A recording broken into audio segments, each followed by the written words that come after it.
There we go. Is it recording? Okay. Is that good inside in the field? Okay. Keep timing. Ready? All right. I'm Jeff Farah, and this is my informal speech. Can everybody hear me? Yes. Okay. Yes. Today I'm going to do an informal speech about the differences between R22, R410A, and doing a conversion to 410A, or doing a drop-in with a drop-in refrigerant, substitute refrigerant. With the phase out of R22, owners of multifamily properties have a dilemma.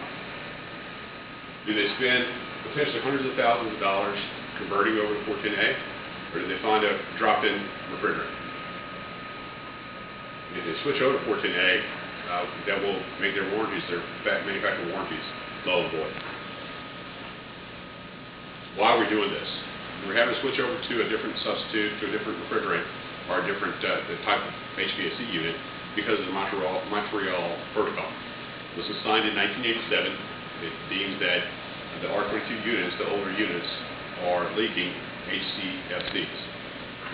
Also, it brings to account that we should not be depleting the ozone with CFCs as well as the HCFCs. By 2010, manufacturers of R22 are no longer allowed to manufacture the refrigerant.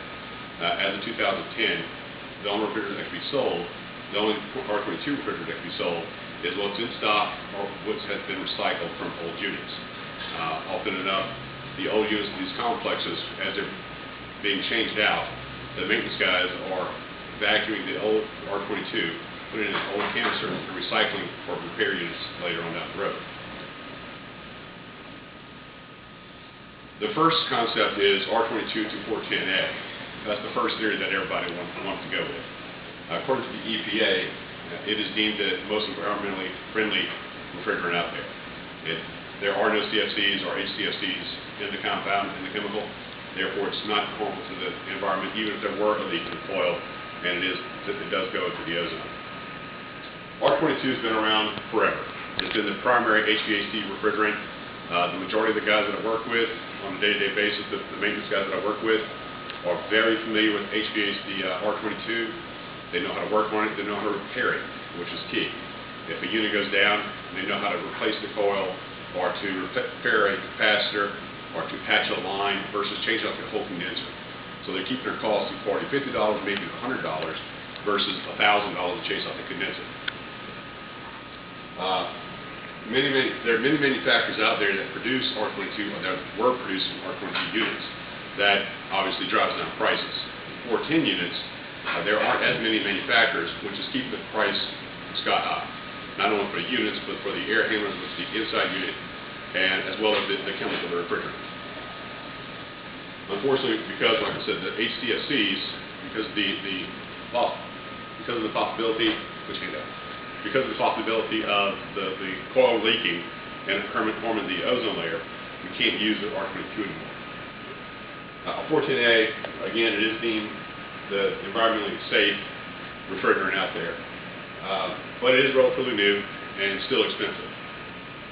Most of the maintenance guys that I work with aren't very familiar with it at all, and more often than not, they have to rely on a third party to come in and service the units, which is costing these the complexes and their owners thousands of dollars a year. They're not compatible with R22.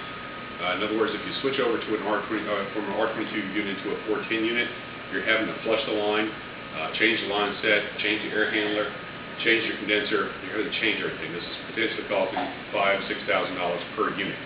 On a 100 apartment unit complex, you're looking at $500,000. The second train of thought is using a drop-in refrigerant or a replacement refrigerant. There's several out there. Most of them are not compatible with R22, which again, you have to go back and change the line sets. You have to flush lines. A lot of the things that go into it, jacking the prices sky high. The two that are most compatible are MO99, which is made by DuPont. And according to DuPont, the researchers at DuPont say this is the most versatile R22 replacement out there. You don't need to flush the lines. The pressure that requires to run is not as high as 410A, meaning that the line sets don't need to be changed. With 410, because the pressure is so high, there's a possibility that any weldings, any of the soldering points can bust, and if those lines bust, then you have a problem. The line set bust means that you're going to have a blow up somewhere. NU22 is produced by Icor. It's also a drop refrigerant that can be used retrofit in a retrofit fashion. You don't need to change anything. You don't need to replace the condensers or the air handlers. Icor says it's widely accepted as the easiest to use as a retrofit. I sell a lot of the NU22. I sell a lot of the MO99. NU22 I do find to be a more complete retrofit. It doesn't have the condensation problem like an MO99.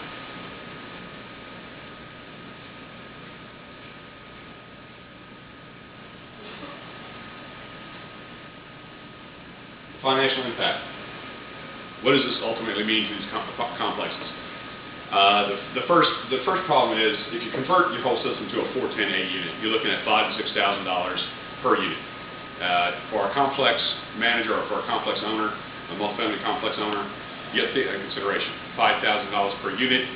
Then you've got the cost of the extenuating circumstances of something happens to these units.